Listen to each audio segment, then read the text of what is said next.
टिआइटिपी visa जापानमा बन्द हुँदैछ भनेर जापान इन्ट्री गर्न त जसरी भए पनि म मेरो कम्पनीमा तँलाई चेन्ज गराइहाल्छु नि भनेर आफ्नै नेपालीहरूलाई भन्न नहुने दलाल प्रवृत्ति नेपालमा एकदमै हावी छ र त्यो आयो यो मान्छेलाई फुस्किन दिनुहुन्न भन्ने तर्का। सबैजनामा नमस्कार।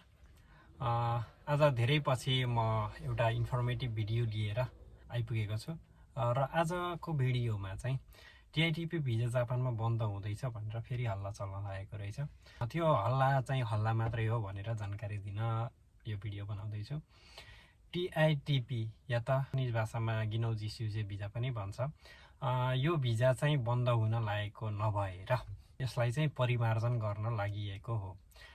जापानमा चाहिँ कुनै पनि भिजा चाहिँ बन्द हुन्छ जस्तो मलाई लाग्दैन, किनभने जापानको प्रमुख समस्या भनेको यहाँको जनसङ्ख्या घट्नु र जनसङ्ख्या घट्दाखेरि युवा जनशक्ति यङ वर्करहरू चाहिँ नहुनु या त अभावको कारणले गर्दा जापानले कसरी हुन्छ विदेशीहरूलाई, विदेशी युवा जनशक्तिलाई जापानमा भित्र्याएर यहाँको कम्पनीमा काम गराउनको लागि र यहाँको आर्थिक विकासमा टेवा पुर्याउनको लागि विभिन्न योजनाहरू बनाइरहेको छ।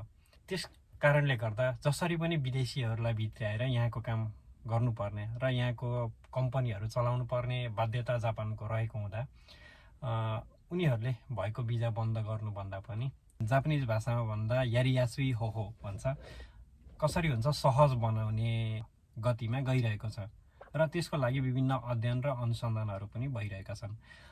मैले आज भन्न गइरहेको चाहिँ मेनली टिआइटिपी या त टेक्निकल इन्टर्न ट्रेनिङ भिजाको कुरा हो र टेक्निकल इन्टर्न ट्रेनिङ भिजा चाहिँ बन्द नभएर यसमा भएका केही कमी कमजोरीहरूलाई सुधारेर गिनौजी स्युजे भिजाबाट इक्से स्युर्यो भिजामा चाहिँ परिवर्तन हुँदैछ। धेरै कुराहरू परिवर्तन हुँदैछ। त्यसमा एउटा उदाहरणको लागि कस्तो परिवर्तन हुँदैछ भन्दा अहिले गिनौजी स्युजे भिजामा आइसकेपछि 3 वर्ष जुन कम्पनीमा आएको हो त्यही कम्पनीमा काम गर्नुपर्ने बाध्यता थियो भने अब इक्से स्युर्योमा चेन्ज भइसकेपछि सर्टेन कन्डिसन्सहरू फुलफिल छ भने त्यो कन्डिसन्सहरू के राख्ने भनेर चाहिँ अझै फिक्स गरेको छैन। त्यस विषयमा पनि विभिन्न अध्ययनहरू भइरहेको छ।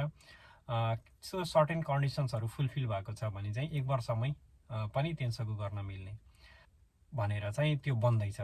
अर्को कुन हल्ला छ भने जापान इन्ट्री गर्न त जसरी भए पनि म मेरो कम्पनीमा तँलाई चेन्ज गराइहाल्छु नि भनेर पनि त्यस्तो केही अफवाहहरू फैलिएको छ। जुनसुकै कम्पनीमा पनि तेन्सगु गर्न मिल्ने या त कम्पनी चेन्ज गर्न मिल्ने नभएर कुन सक्स्यु या त type of work, for example देन्सी किकिको मिटाते या त विद्युतीय सामानहरूको एसेम्बल गर्ने काममा आएको छ भने कृषिमा जान पाएन। त्यही सम्बन्धित काम हुनु पर्यो र सर्टेन कन्डिसन्स फुलफिल भएको छ भने चाहिँ उसले कम्पनी परिवर्तन गर्न मिल्छ भनेर अर्को भिजा भनौँ कि नाम परिवर्तन गरेर इक्से स्युर्यो भिजा चाहिँ लागू हुँदैछ र त्यो लागू हुने बेलासम्म के परिवर्तन हुन्छ भनेर चाहिँ त्यति बेला फेरि जापानिज श्रम विभागबाट त्यो सबै कुराहरू पब्लिस गरिहाल्छ र अहिले नै विभिन्न जानकारी भनौँ कि एउटा अफवाहहरू फैलाउने कामहरू चाहिँ भइरहेको छ। के भनौँ, अब आफ्नै नेपालीहरूलाई भन्न नहुने दलाल प्रवृत्ति नेपालमा एकदमै हावी छ र त्यो दलाल प्रवृत्तिले चाहिँ कसरी हुन्छ, अब आफूले त्यो काम गर्न सकिन भने कसरी हुन्छ त्यसलाई चाहिँ नराम्रो पारौँ भन्ने खालको मनस्थितिहरू अझै पनि नेपाली दाजुभाइ दिदीबहिनीहरूमा भएको हुनाले त्यो नगर्नुहोस् भन्न चाहन्छु। जे हो पब्लिकलाई या त जो सेवाग्राहीहरू हुनुहुन्छ उहाँहरूलाई सही इन्फर्मेसन दिएर सही तरिकाले कारोबार गर्नुहोस्। त्यसले गर्दा भोलि कसैले पनि औँला ठडाउने ठाउँ हुँदैन।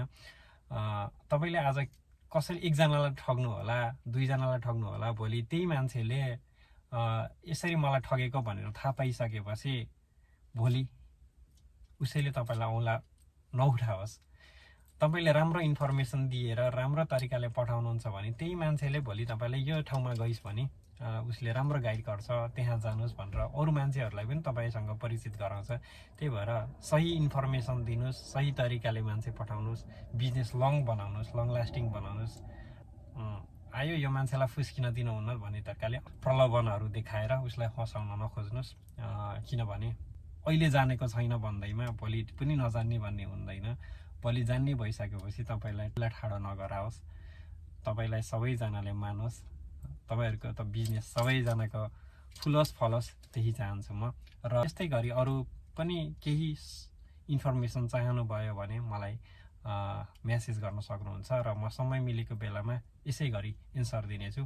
आजको यस भिडियो पनि जसले टिआइटिबी भिजा बन्द हुन लागेको हो र सर भनेर मेसेज गर्नुभएको थियो उहाँहरूको लागि हो, र सँगसँगै टिआइटिबी भिजामा जापान आउन चाहनु भएको तपाईँहरू सबैजनाको लागि हो। त्यसैले आजको यस भिडियोबाट बिदा चाहन्छु। हस्त, धन्यवाद।